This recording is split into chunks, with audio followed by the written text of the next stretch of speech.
ब्रिजेंद्र जी, ये बताइए कि पिछले कुछ दिनों से जो आशीष पटेल जी हैं, माननीय मंत्री जी, वो बार बार जिक्र करते हैं सूचना विभाग का और 1700 करोड़ के बजट का। और कभी वो एसटीएफ की बात करते हैं कि मुझे गोली मार दी जाएगी। तो इसका क्या कारण है? इसको समझ नहीं आता कि ये क्या है ये। डॉक्टर साहब, ऐसा है कि एसटीएफ की बात और 1700 करोड़ की बात उन्होंने 2 बार कही। 2 जुलाई को जब डॉक्टर सोनेलाल पटेल की जयंती मनाई जा रही थी, उस वक्त हम अपना मोर्चा का ऐलान कर चुके थे। अपना मोर्चा में हमारे साथ 9 विधायक संपर्क में हैं, हमारे साथ हैं, तन मन धन से साथ हैं। आशीष जी ने 2 जुलाई की मीटिंग में कहा कि ब्रजेंद्र सिंह एक सड़क छाप आदमी है, उसके पीछे 1700 करोड़ रुपए की ताकत लगी है और मुझको एसटीएफ गिरफ्तार कर सकती है। और उन्होंने कार्यकर्ताओं से पूछा कि 1700 करोड़ मतलब समझे, 1700 करोड़ मतलब समझे। अब कार्यकर्ता, पता नहीं कार्यकर्ता कैसे समझे, गरीब कार्यकर्ता तो बेचारा 24 रुपए का समर्थन मूल्य मिल जाए वो गेहूं बेचने वाला कार्यकर्ता 1700 करोड़ रुपए की बात कैसे समझे वो। तो उन्होंने ट्विटर पर लिखा अपने, फिर 2-3 अखबार के लोगों को और पत्रकार विजुअल मीडिया के लोगों को बुलाकर उन्होंने कहा 1700 करोड़ का मतलब क्या। 1700 करोड़ रुपए का मतलब ये कि सूचना विभाग का पैसा और सूचना विभाग के डायरेक्टर उनके खिलाफ प्रोपेगेंडा कराने के लिए अखबारों को प्रमोट कर रहे हैं। उनके खिलाफ साजिश कराई जा रही है अखबार में। वो कह रहे हैं कि हमारी 2 लाइन की खबर नहीं छपती। जी। बाकायदा नाम लिया शिशिर सिंह का, जो शिशिर खैर सिंह का शिशिर सिंह का नाम पिछली बार लिया था, इस बार तो अब दूसरे हैं, शिशिर सिंह हटा दिए गए थे। अब वहां विशाल तो सिंह है। अब विशाल सिंह हैं। तो अच्छा, उनका भी नाम ले लिया है। उन्होंने विशाल जी का नाम नहीं लिया, विशाल जी का नाम नहीं लिया, नाम उन्होंने अच्छा। शिशिर जी का लिया था। जी। शिशिर अच्छा। जी का नाम लिया उन्होंने, अमिताभ यश जी का नाम लिया, एसटीएफ चीफ का। हाँ, हाँ, हाँ। एसटीएफ चीफ का नाम लिया। वो मुख्यमंत्री का नाम ले नहीं पा रहे हैं, लेकिन मुख्यमंत्री के बारे में ही सारी चीजें कह रहे हैं। अच्छा। उन्होंने कहा कि मुझे गिरफ्तार करा लिया जाएगा। वो कहते हैं कि एसटीएफ उनको गोली मार देगी और वो एसटीएफ से कहते हैं कि मेरे पीछे गोली न मारे, सीने में मारे। तो अपराधियों एसटीएफ तो क्रिमिनल को गोली मारती है, तो आशीष अपराध पटेल क्या? अपराध भाव होगा कहीं उनके मन में। अच्छा। उनके मन में कोई अपराध भाव है। हमने पूछा कि आशीष, आप हमारे मित्र भी रहे हैं, मंत्री हम्म। भी हैं, पार्टी में हमारे अध्यक्ष भी आप रहे हैं, अभी भी हम्म। हैं, पति पत्नी दोनों लोग अध्यक्ष हैं, क्या डर है बताओ। तो हम लोग आपके साथ हैं, हम तो वैसे भी साथ आए थे एकीकरण का भी प्रस्ताव लेकर, अभी भी साथ हैं। और जब किसी नेता पर कोई प्राणघातक हमला होता है तो दल और मर्यादा छोड़कर लोग उसके साथ खड़े होते हैं। जी। किस बात के लिए डर रहे हो? क्या पूर्वांचल के माफियाओं के पैसे वाली जांच एसटीएफ ने कर ली है? क्या सोनभद्र और मिर्जापुर और जौनपुर में जो आपने माफियाओं के साथ मिलकर एक हजारों करोड़ रुपए का एक व्यापार खड़ा कर रखा अवैध, उसकी जांच हो गई है क्या? बताओ हम लोगों को, कार्यकर्ताओं को।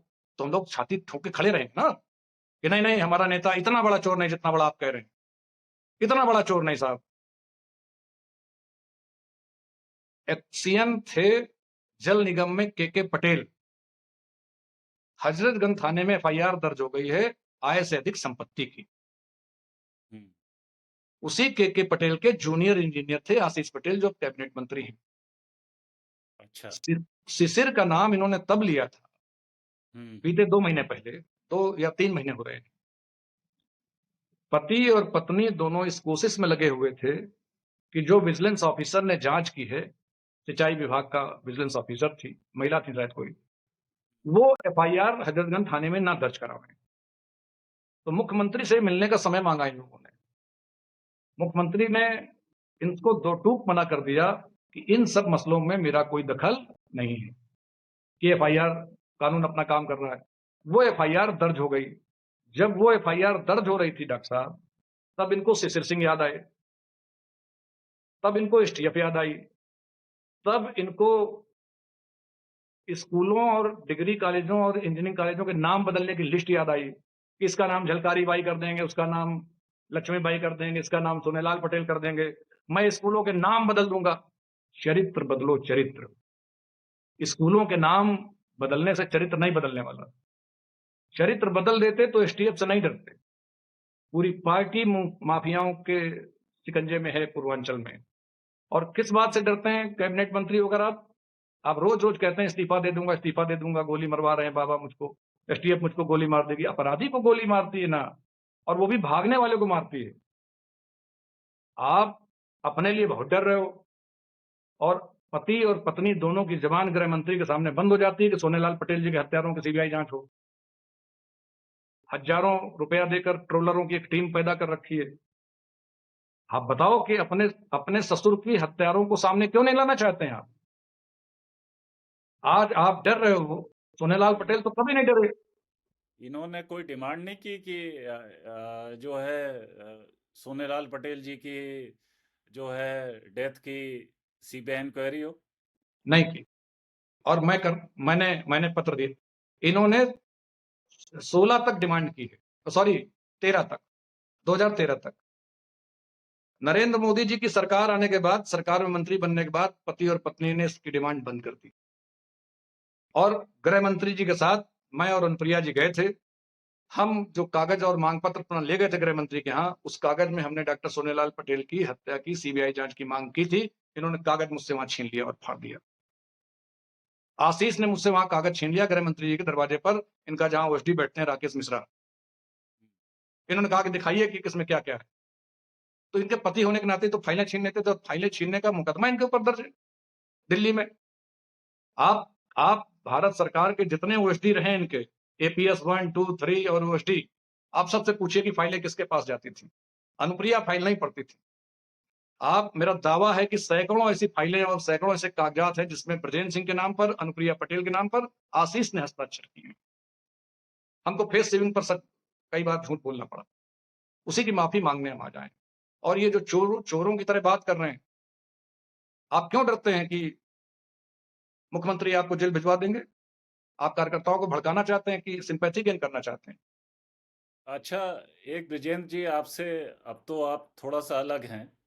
जी ये बताइए कि जो लास्ट लोकसभा चुनाव हुआ था उसमें मतलब हमारा भी आकलन है और लोगों का भी आकलन है कि जो कुर्मी वोट बैंक है वो काफी हद तक भाजपा और इस गठबंधन से शिफ्ट हुआ।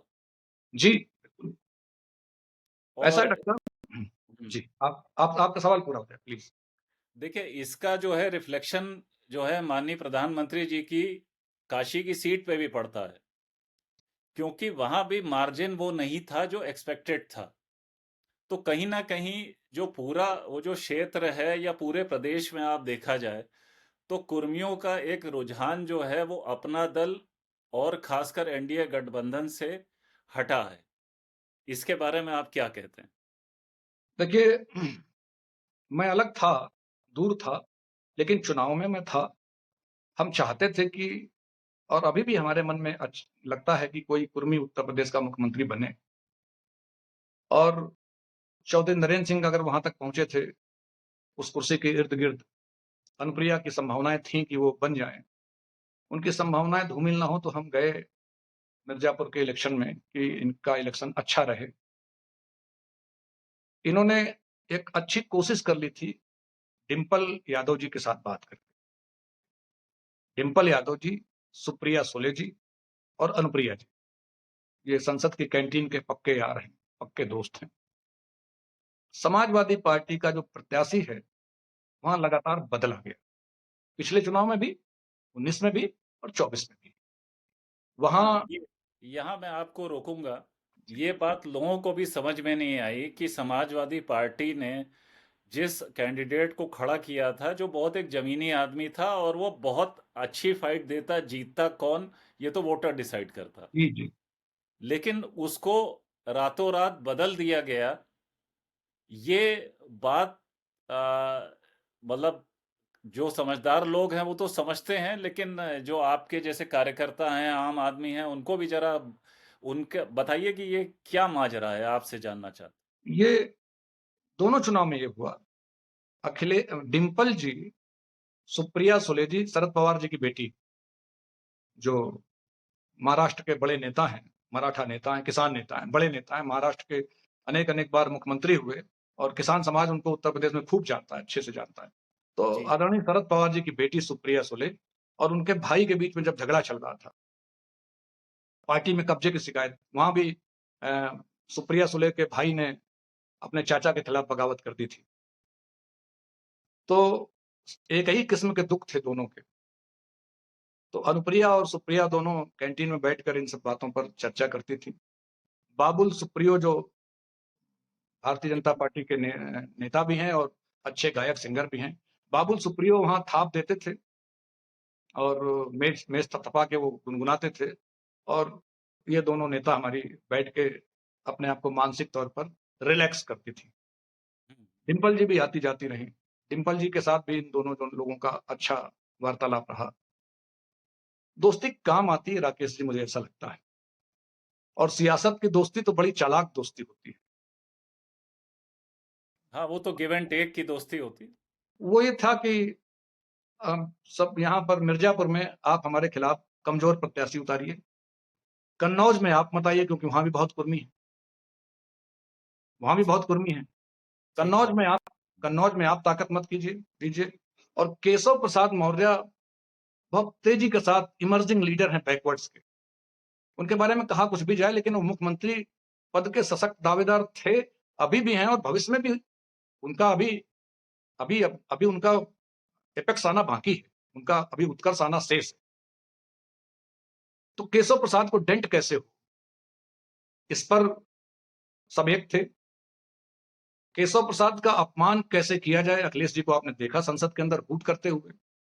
अनुप्रिया पटेल कैसे वापस जीत जाएं, इसकी इसकी कहानी प्रत्याशी बदल बदल के और उस प्रत्याशी को कमजोर बना रहने का निर्देश दे देकर आपको, आप यकीन जानिए, अपना दल बलिहारी पार्टी, जो अपना दल सोनेलाल से अलग होकर गई थी, जिसके नेता धर्मराज पटेल हैं, समाजवादी पार्टी के जो प्रवक्ता और पूर्व जेल मंत्री हैं राजेंद्र चौधरी जी, इनके साथ आनंद सिंह, पुराने समाजवादी नेता हैं जेपी मूवमेंट के, इन सब लोगों की बातचीत के बाद यह तय हुआ कि समाजवादी पार्टी के प्रत्याशी की मदद के लिए धर्मराज पटेल और उनका पूरा अपना दल बलिहारी मीटिंग करेगा कुर्मी बिरादरी के इलाकों में।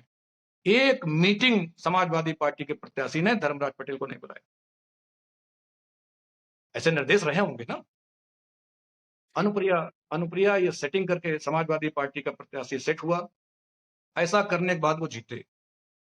अखिलेश यादव जी से जब पत्रकारों ने पूछा कि ये जो कैबिनेट मंत्री हैं उत्तर प्रदेश सरकार के, उनके विभाग में भर्ती का घोटाला हुआ है, प्रमोशन का घोटाला हुआ है और आपकी पार्टी के विधायक पल्लवी पटेल सदन में धरना देकर बैठ रही हैं, आप देखिए कि अखिलेश यादव जी का क्या स्टैंड था। अखिलेश यादव जी ने क्या किया। उनकी पार्टी की एमएलए थी, अकेली तनहा लड़ रही थी हाउस के अंदर। समाजवादी पार्टी का कोई विधायक बोला क्या? खुद अखिलेश जी का कोई बयान आया क्या आशीष पटेल के मंत्रालय के लिए? जिस दिन आशीष पटेल ने यह कहा कि 1700 करोड़ रुपए की ताकत पीछे लगी है, उस दिन अखिलेश यादव जी ने क्या कहा? अखिलेश जी ने कहा कि बाकी तो मंत्री जी जाने, लेकिन 1700 करोड़ रुपए कम कहा है, ज्यादा भी हो सकता है, अखिलेश जी ने कहा। अखिलेश जी ने इनके आशीष पटेल के मंत्रालय के बारे में कुछ नहीं कहा। दूसरे दिन उन्होंने एक प्रेस कॉन्फ्रेंस की जिसमें उन्होंने कहा कि उत्तर प्रदेश की सरकार ध्वस्त चौपट पड़े हुए, उप मुख्यमंत्री ब्रजेश पाठक। ऐसा भी नहीं कि अखिलेश जी किसी मंत्रालय पर बात नहीं करते। अखिलेश जी अगर डिप्टी चीफ मिनिस्टर के मंत्रालय पर बात कर सकते हैं, ग्राम विकास मंत्रालय पर बात कर सकते हैं, तो वहां भ्रष्टाचार का आरोप तो उनकी पार्टी की एमएलए लगा रही थी। अखिलेश जी वहां शांत थे। तो मेरे किसान दोस्तों को, मेरे सारे दर्शकों को ये बात समझनी चाहिए कि राजनीति में क्या चल रहा है और क्यों चल रहा है। तो आपका ये कहना है कि चाहे राजनीति में ये लोग अलग-अलग दिखाई दें, लेकिन अंदर से इनमें एक समझौता है कि हम एक दूसरे की मदद करेंगे। ऐसा ऐसा सामने दिखता है। ऐसा सामने दिखता है। ऐसा सामने दिखता है, हम हमारे मन में नहीं, ऐसा सामने दिखता है, जो सामने दिखता है उसी के कुछ कंक्लूज़न निकाले जा रहे हैं। और इसीलिए हमने कोशिश किया कि ये जो मोर्चा बने, तो ये ये बताइए वाक़ई कि जी, जी, ये बताइए कि जैसे आपने अभी ये जो मोर्चा बनाया है, इसमें कौन-कौन लोग हैं? क्या उद्देश्य है इस मोर्चे का? आगे आपकी रणनीति क्या है? फिर आपसे एक आखिरी सवाल पूछूँगा। देखिए मोर्चे में हमारे साथ 6 पार्टियाँ हैं, जो अपना दल से निकली थी। चौधरी नरेंद्र सिंह की जो किसान मज़दूर बहुजन पार्टी थी, जिसमें उनके पास 24 विधायक थे और कल्याण सिंह जी की सरकार उन्होंने बचाई थी बहुजन समाज पार्टी से निकलकर। उनके जो जीवित परिवार के लोग बचे हुए हैं, उनके बच्चे और उनके लोग, चौधरी साहब के परिवार के भी कुछ लोग और चौधरी साहब को मानने-जानने वाले लोग मेरे साथ खड़े हुए हैं। वो तकनीकी तौर पर किसान मज़दूर बहुजन पार्टी तो चुनाव आयोग में डिफंक्ट पड़ी हुई है। लेकिन जो जिंदा लोग हैं, जो जागरूक और जो अभी समाज में सक्रिय लोग हैं, वो चौधरी नरेंद्र सिंह का पूरा खेमा, उनको मानने वाले लोग भी हमारे साथ इस मोर्चे में आकर खड़े हो गए। हमारे पास ज़्यादातर किसान जातियों के लोग हैं और हम इस मोर्चे में ये बात, चूँकि अपना दल सोनेलाल, हम ये दावा करते हैं कि अपना दल सोनेलाल अब हम ही हैं और सोनेलाल जी की जो पूँजी थी, उसके साथ हम चौधरी नरेंद्र सिंह की पूँजी को, राम आश्रय वर्मा जी की पूँजी को, रामस्वरूप वर्मा जी की पूँजी को, बीपी सिंह का जो बिखरा हुआ कुनबा है, उसको हम समेटने में लगे हुए हैं। इन सब कुनबों को लेकर जो किसानों के लिए बात करने वाले थे, जो संविधान को मानने वाले लोग थे, उन सब ताकतों को हम इकट्ठा करना चाहते हैं और हमारे साथ धीरे-धीरे इकट्ठे हो रहे हैं। शरद यादव जी का जो परिवार बिखरा पड़ा हुआ है, पॉलिटिकल फैमिली, उस फैमिली के भी सारे लोग हमारे साथ मोर्चे में जुड़ रहे हैं। इधर 15 दिनों के अंदर हमको जो समर्थन मिला डॉक्टर साहब, हमको लगा कि हम सही रास्ते पर हैं। हमको बताइएगा, आप भी बताएँगे, सब लोग बताएँगे कि हम भटकें, तो आपका भी हक है कि आप टोकिए हमको। ये सब लोग हमारे साथ जुड़ रहे हैं। हम उन्हीं नौजवानों को, आपको मैं एक बात आखिरी में याद दिलाना चाहता हूँ कि जब त्रिस्तरीय आरक्षण की लड़ाई हो रही थी, प्रयागराज से शुरू हुआ, उस वक़्त शरद यादव जी इलाहाबाद आना चाहते थे और उस आंदोलन की अगुवाई करना चाहते थे। अनु हम इलाहाबाद विश्वविद्यालय के जो छात्र संघ के महामंत्री थे सुरेश यादव, इलाहाबाद विश्वविद्यालय के प्रतियोगी छात्र मोर्चा के जो प्रोफेसर डॉक्टर राजेश सिंह, मैं और 3-4 लोग, जुबैद जुबैद अंसारी, जावेद रजा, ये तमाम सारे लोग जो सोशल हार्मोनी के लिए लड़ने वाले लोग थे, हम लोग शरद यादव जी के घर गए। शरद जी ने मुझसे कहा कि हम लोगों ने बात की, हमने कहा कि आप भाई साहब मत आइए, इस आंदोलन की अगुवाई अनुप्रिया को कर लेने दीजिए, ताकि ये अगुवाई हो जाए, तो अखिलेश यादव जो बदमाशी कर रहे हैं उस वक़्त, जो एक परसेप्शन बन रहा है अखिलेश यादव जी के खिलाफ, उसकी लड़ाई में अनुप्रिया को हुँ। अगुवाई कर लेने दी। शरद यादव जी ने हम सबकी पीठ ठोकी और कहा कि नहीं, हम वीपी सिंह के परिवार के लोग हैं, नेतृत्व को आगे आने दीजिए। शरद यादव जी अगर आ जाते तो आज अनुप्रिया पटेल जहाँ हैं वहाँ नहीं होती। उस दिन पूरा प्रयागराज, इलाहाबाद विश्वविद्यालय और या उसके छात्र संघ के सारे पदाधिकारी, ये कहा जाता है कि छात्र संघ हमेशा नेता मुलायम सिंह जी के साथ खड़ा रहा, अखिलेश जी के साथ खड़ा रहा, लेकिन उस दिन छात्र संघ सच्चाई के साथ खड़े थे। पूरा इलाहाबाद जला, पूरे इलाहाबाद में बंदी हुई और अनुप्रिया को उस दिन नेता बनाया गया था। वो आज सारी की सारी टीम इस मोर्चे के साथ खड़ी है डॉक्टर साहब। एक-एक आदमी लौट कर आया इस मोर्चे के साथ और इस कार्रवाई को हम आगे अच्छा ये बढ़ाना बताइए चाहते हैं। जी। अच्छा ये बताइए कि इस कारवां में क्या पल्लवी पटेल और कृष्णा पटेल जी को भी साथ लाने की कोशिश करेंगे? डॉक्टर साहब, बड़ा कठिन है इस सवाल का उत्तर। हम आपके चैनल के माध्यम से भी और सार्वजनिक जगहों पर जहाँ भी हम बात करते हैं कि अगर वो इस कारवां में आना चाहें, तो उनका स्वागत है। लेकिन हम बुलाने नहीं जाएँगे। हम बुलाने इसलिए नहीं जाएँगे, क्योंकि अभी पल्लवी जी को भी अपनी निष्ठा ज़रा ज़ाहिर करने की ज़रूरत है। ये मिली-भगत के खेल बहुत मुश्किलें पैदा कर रहे हैं। हम जब समाज के बीच में जाते हैं, मिली मिली-भगत मिली-भगत से क्या मिली-भगत मतलब है आपका? मिली भगत से क्या केशव प्रसाद मतलब क्या अभिप्राय चुनाव है? मेरा अभिप्राय यह है कि केशव प्रसाद मौर्य को चुनाव हराने के लिए सब एक हो जाते हैं। अनुप्रिया प्रतापगढ़ में सिटिंग एमएलए की सीट छोड़ देती हैं अपनी मां के लिए। क्या समझा जाए? अनुप्रिया ने कहा आई लव माई मॉम, और कृष्णा जी ने कहा कि मैं वक्त पर अगर अपनी बेटी को कंटाप मार देती तो वो बिगड़ती नहीं। ये मीडिया में सब चीजें हैं, इसके वीडियो हैं। ऐसी ऐसी बात करने अच्छा वाले लोग एक चीज इलेक्शन के वक्त एक हो जाते हैं। अच्छा एक चीज ये बताइए कि जब जी आ, माँ तैयार हैं, बेटी तैयार हैं, तो समाज में ऐसा लगता है कि आशीष पटेल जो है वही मेन विलन है। नहीं, इसके बारे यही में आपका यही क्या कहना है? यही गलत बात है। आशीष आशीष मेन विलेन नहीं है। आशीष सिर्फ मोहरा है अनुप्रिया पटेल के। आशीष मोहरा है। आशीष सिर्फ मोहरा है। ये बहुत लोग जो अनुप्रिया पटेल के इर्द गिर्द रहते हैं, अनुप्रिया पटेल से 10 सालों में मिल नहीं पाए ढंग से। 10 मिनट अगर उनके मंत्री ने उनसे बात की हो तो मेरा दावा है कि मैं सब मोर्चा बंद कर दूंगा। आप ये समझ लीजिए, तो और ये सबको जान लेना चाहिए कि मुझसे मेरी अगुवाई में एक प्रतिनिधि मंडल भेजा गया कानपुर में कृष्णा पटेल जी के घर, जिसको अमन पटेल कॉम्प्लेक्स कहते हैं। और ठीक ये है। कहा गया कि अगर अगर माता जी आ जाएंगी तो पार्टी की अध्यक्ष बना दी जाएंगी। मैं सीढ़ियां चढ़ा था, फ्लैट उनके घर पे पहुंचा ही था कि मेरे पास फोन आ गया कि अब लौट आइए और बयान जारी कर दीजिए कि माता जी मानी नहीं। इस परिवार में किसका फोन आया? अपना दल अपना दल में झगड़ा ही वर्चस्व की लड़ाई को लेकर हुआ था शुरू, कि अध्यक्ष कौन रहेगा, टिकट कौन बेचेगा। नहीं, किसका फोन? जी, किसका फोन आया था आपके पास? आशीष किसका फोन पटेल का आया? फोन नहीं आया था। जिसको दुनिया खलनायक मान रही, उनका फोन नहीं था, अनुप्रिया का फोन था।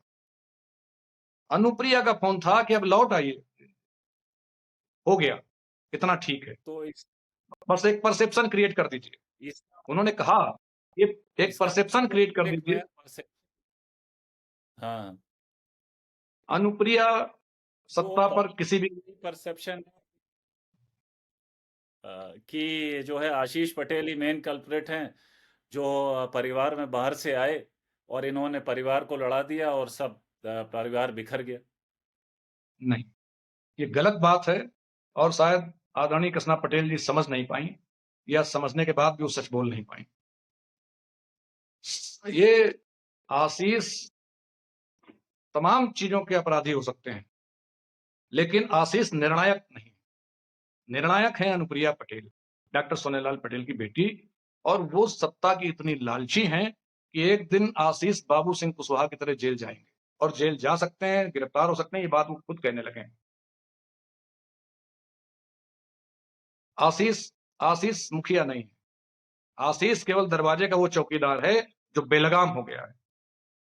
अनुप्रिया पटेल के एक एक कहे शब्दों का पालन कराना काम आशीष पटेल का है। आशीष की अपनी महत्वाकांक्षाएं हैं, लेकिन परिवार के एकीकरण के नाम पर आशीष को खलनायक बनाना अनुप्रिया बंद कर दें। ये मुझे लगता है कि एक इंसान के नाते, एक व्यक्ति होने के नाते ये गलत है।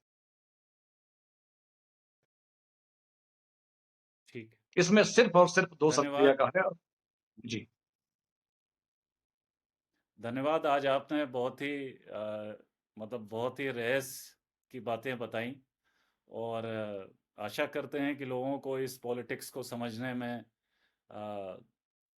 चीज़ें समझ में आएंगी कि किस तरह से पॉलिटिक्स में खेल खेले जाते हैं, क्या होता है।